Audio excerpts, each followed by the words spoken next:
Existem momentos na vida em que o silêncio dentro de uma casa diz mais do que qualquer discussão. E naquele 10, eu comecei a perceber que o silêncio entre mim e meu filho estava crescendo.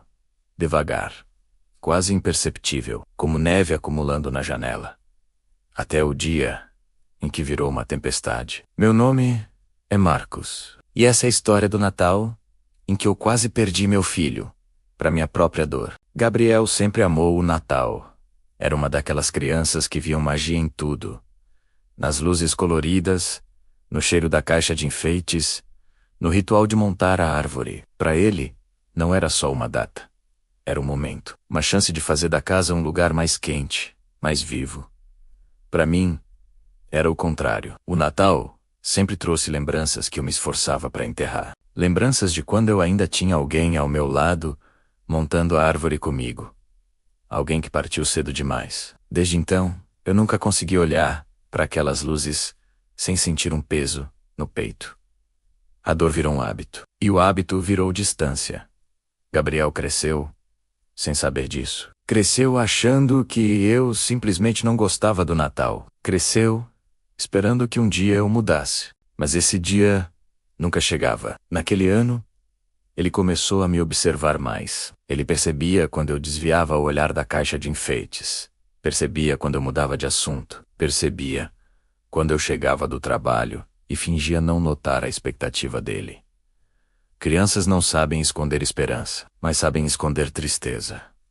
E Gabriel começou a esconder a dele. Numa sexta-feira cheguei cansado. O tipo de cansaço que não é do corpo, mas da alma. E lá estava ele, sentado no sofá, com a caixa de enfeites ao lado, como se estivesse esperando pela cena que se repetia todos os anos. Ele pede. Eu recuso. E ele tenta sorrir, como se não tivesse doído. Pai, a gente pode montar a árvore hoje? Eu não disse não. Eu disse algo pior. Hoje não, Gabriel. Eu estou cansado. O sorriso dele mexeu um pouco no canto, e depois sumiu. Ele apenas assentiu, guardando a pergunta que queria fazer e a esperança que queria sentir. Naquela noite, o silêncio dele pesou mais do que o meu. Os dias passaram. A caixa continuou no canto da sala. Eu continuava evitando.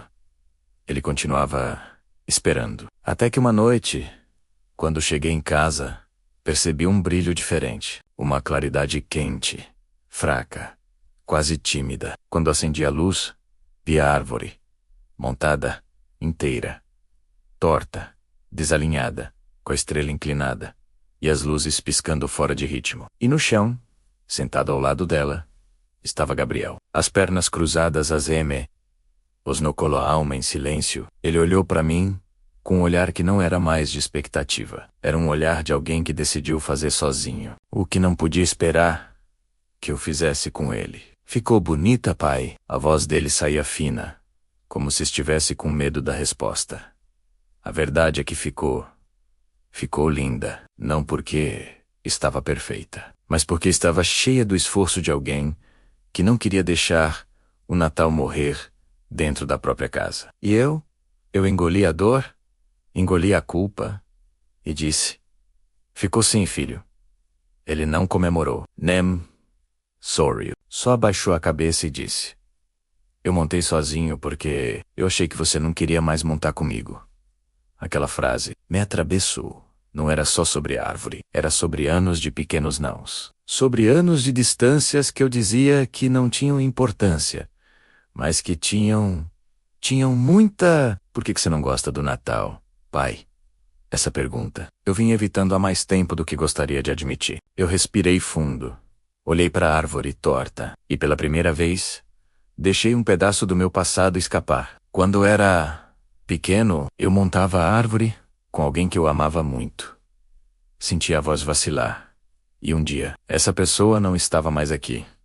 Depois disso, eu nunca consegui olhar para o Natal do mesmo jeito. Gabriel não disse nada.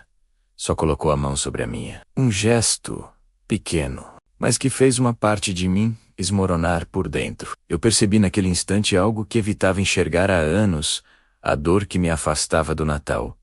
Estava afastando também o meu filho. E ele estava montando uma árvore sozinho, tentando salvar uma tradição que eu estava destruindo. Mas eu não estava pronto para mergulhar nessa conversa. Não ainda. Então me levantei, dei uma desculpa qualquer e fui pro quarto. Deitei na cama, mas não dormi, porque, pela primeira vez, eu percebi algo que doeu mais do que todas as lembranças juntas. Gabriel montou a árvore sozinho, porque ele não queria passar mais um Natal esperando por mim. E naquele instante, ficou claro. Não era o Natal que eu estava evitando, era a dor de perder alguém.